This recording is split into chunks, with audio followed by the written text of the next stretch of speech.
I want to begin with a question. Does the letter E play a pivotal role in your life? Well, I know it certainly does in mine. In preparation for today's talk, I was trying to think of ways I could highlight the different aspects of the letter E. When my quest led me to my guitar, which was peacefully sitting by my bedroom wall, as it always does. Music. Music is the best possible way I could explain to you the intricacies of such a special letter. Because music is what connects you and me. It's a universal language, and for some, a scar that sits in the hearts of those who listen to it. So let's dive right in. But before I move on, I want us all to pause for a moment and consider the power of one single note rather than a whole song or a chord. I'm talking about the note E. Now, I know what you might be thinking. It's just a note, right? What's the big deal? But trust me, by the time I'm done here, you'll see why E isn't just a note. It's the heartbeat of music. Now, Western music is anchored in what's called the diatonic scale, which is actually just a scary name for the do, re, mi, fa, sol, la, ti, do. We all grew up singing. You all know that, right? Can I get a thumbs up? Am I loud and clear? Yeah? All right. Now, in the C major diatonic scale, which looks something like this on the guitar, right? The third note is actually an E. That's an E. And when I shift this scale 2 steps up on the guitar, which looks like this, go 1, 2, you get the E major scale, which to me is a scale that radiates energy and brightness. And you know, my music teacher once said to me that the note E can be like a pinch of salt almost to a chord, almost as, you know, a pinch of salt perfects a dish. Take a C chord, for example, right? A C chord on the guitar looks like this. All right? Now, when I take away that E note, it sounds like this. Sounds kind of dry, right? But then when I add the E note, and then perhaps maybe a bass on the low E string, you get this. Sounds a little fuller, right? Now, from the theoretical to the emotional, E traverses boundaries, connecting ideas and emotions in some pretty remarkable ways. And I want to bring this to life to you with a guitar. Now, if you've ever held a guitar, you may or may not have noticed its remarkable symmetry. Standard tuning, which goes E, A, D, G, B, and E, is ingeniously anchored by 2 E strings. And a funny way to remember that is Eddie ate dynamite, goodbye Eddie.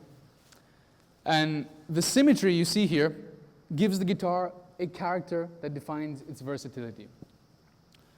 And first, I want to talk about the low E string. The growl, the rumble, and the foundation. You know that moment a guitarist hits a power chord and you feel it in your chest? Like, yeah? That's the low E string doing its job. Think about some of the most legendary riffs. Think about Metallica's Enter Sandman. Think about AC/DC's Back in Black, you know, that goes like this.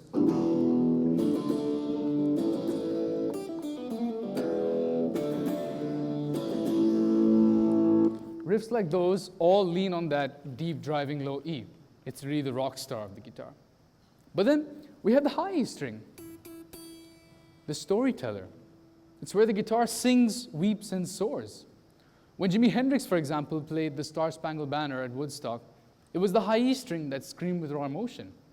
And then when David Gilmour of Pink Floyd played his iconic solo in Comfortably Numb, it was that very first note, the high E string, that reached straight into our hearts, sounded like this.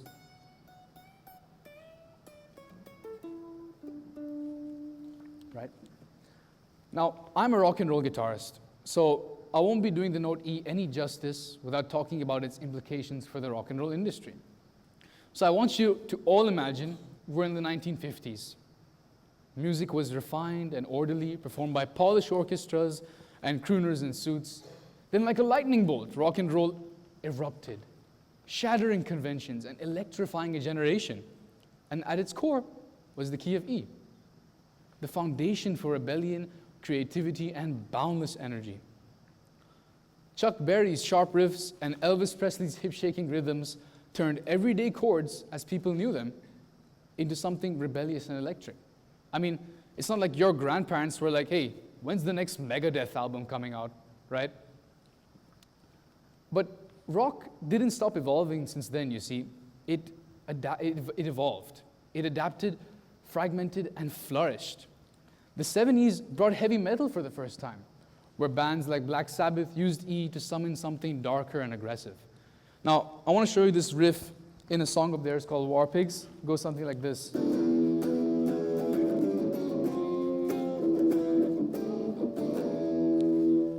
See, that was a new sound for them back then. And then in the 80s, hair metal made it shine with some crazy solos and punk's aggressive downstrokes, right? That goes like...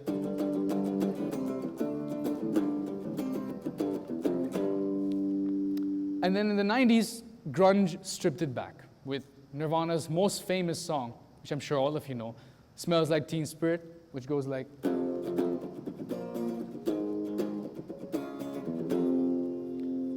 And this was a song that transformed a generation's angst into a sludgy, distorted anthem. And even today, rock lives on in countless subgenres, be it indie rock to metalcore, proving that the key of E and rock itself is endlessly versatile.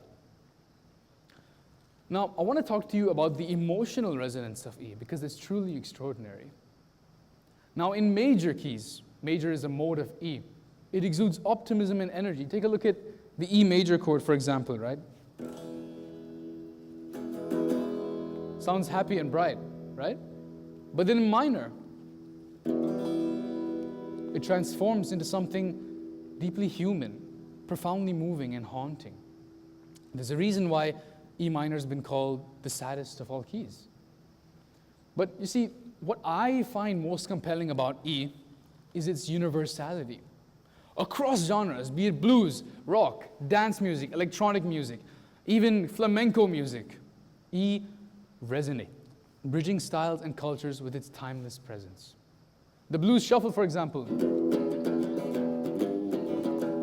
that's in E. Flamenco guitar,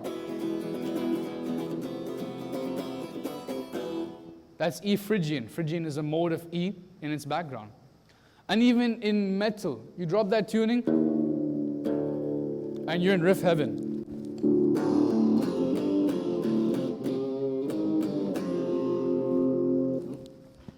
But here's the thing, right? The magic of E doesn't stop at theories or technicalities. It's about what it unlocks. For generations, guitarists like myself have been captivated by its resonance. Meaning you don't need to understand scales or modes or probably a bunch of other stuff I've been talking to you about. Just strum an open E chord. Let it ring out. You'll feel it in your chest, your fingertips, and maybe even your bones. It's the sound of potential. And that's the lesson that E teaches us. It's that sometimes the simplest of things can be the most powerful. So the next time you hear an E, whether it's in a soaring solo, a pulsating bass line, or even just the gentle hum of an acoustic chord, pause for a moment. Feel its resonance, reflect on its legacy. For within that single note lies a story of creativity, emotion, and a connection that spans centuries. Thank you.